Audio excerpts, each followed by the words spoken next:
Imagine a crime syndicate. Their targets aren't banks or jewelry stores. Their targets are chocolates, chewing gum, and biscuits.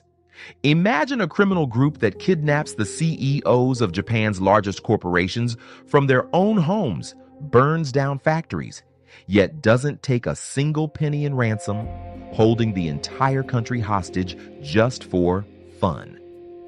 A ghost that played cat and mouse with the police, sent puzzle-filled letters to newspapers, and finally faded into the dusty pages of history saying, "We are bored now."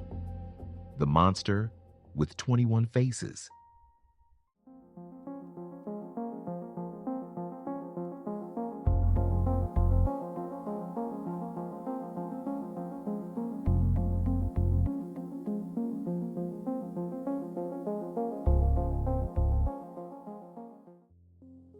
Today, we are examining the biggest, most expensive, and unsolved case in Japanese history, the Glico Morinaga affair.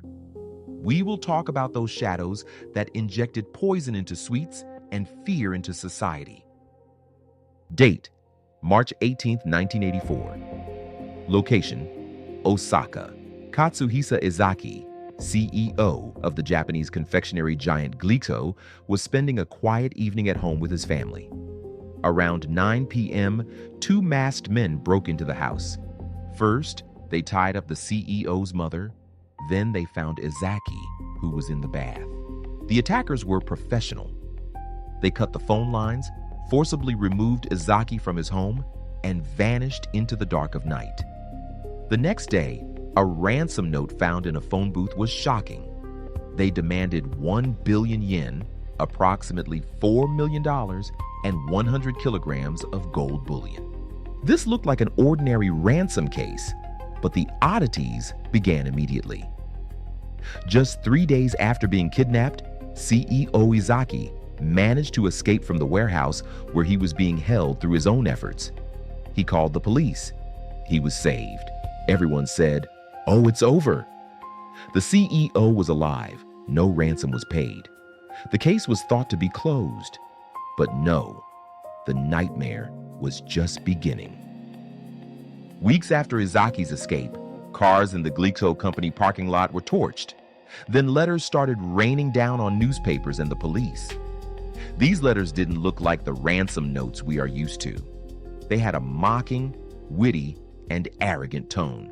The letters ended with the signature, "The Monster with 21 Faces, Kaijin Nijuichi Menso," referencing the Fiend with 20 Faces character by Japan's famous mystery novelist Edogawa Rampo. To the stupid police, don't lie. What are you doing? If you are professionals, catch us. We'll give you a chance with a very high handicap. The group didn't just mock the police. Their next move froze all of Japan. They announced that they had injected potassium cyanide into confectionaries produced by Glico and left these poison packages on random supermarket shelves. The impact was devastating. Glico was forced to pull all its products from the shelves.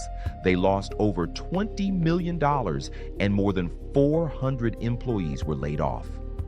The company came to the brink of bankruptcy. So did the police find the poison sweets? Yes, but labels saying "poison, danger, do not eat" were pasted on them. The monster didn't want to kill people. They wanted to create chaos and demonstrate their power. The monster didn't stop. After finishing Glico, they expanded their targets. They turned to other food giants like Morinaga, Marudai Ham, and House Foods. The same tactic again: poison threats and ransom demands.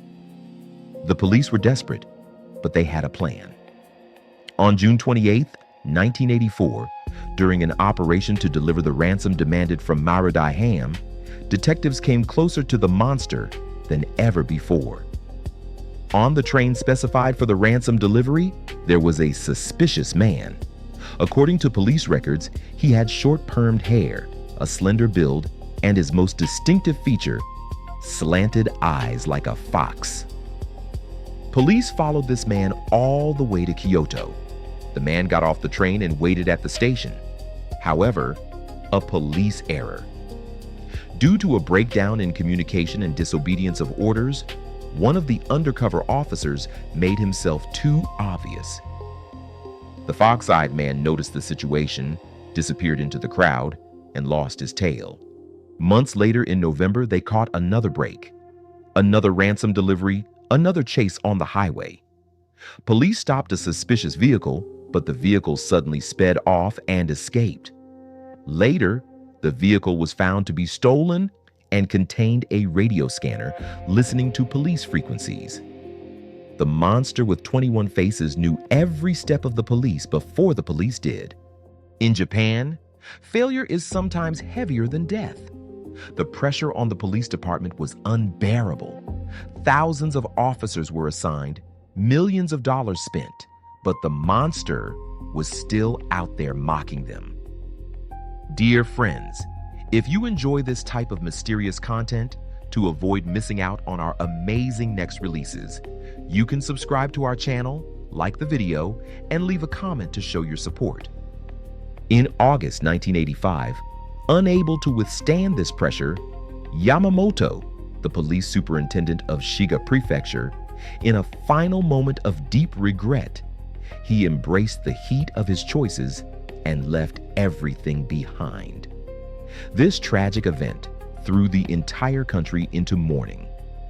But the most unexpected reaction came, once again, from the monster.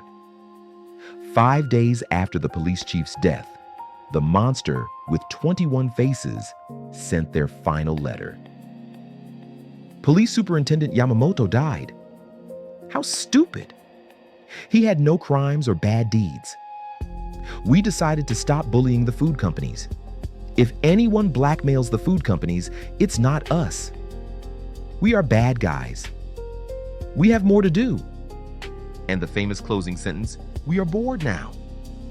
This sentence became the group's last word. Nothing was heard from them ever again. It was alleged that they made millions on the stock market by manipulating the stock prices of the food companies. It was rumored they were North Korean agents, a faction of the Yakuza, or even former detectives fired from the police force. The statute of limitations expired in 2000. So today, even if that fox-eyed man came forward and said, "I did it," he could not be arrested under Japanese law. The monster with 21 faces killed no one directly, took no money physically, but destroyed a country's sense of security. This was perhaps the most perfect crime history has ever seen. So, who do you think they were? Just criminals chasing money or anarchists rebelling against the system? I'm waiting for your theories in the comments. See you in the next file.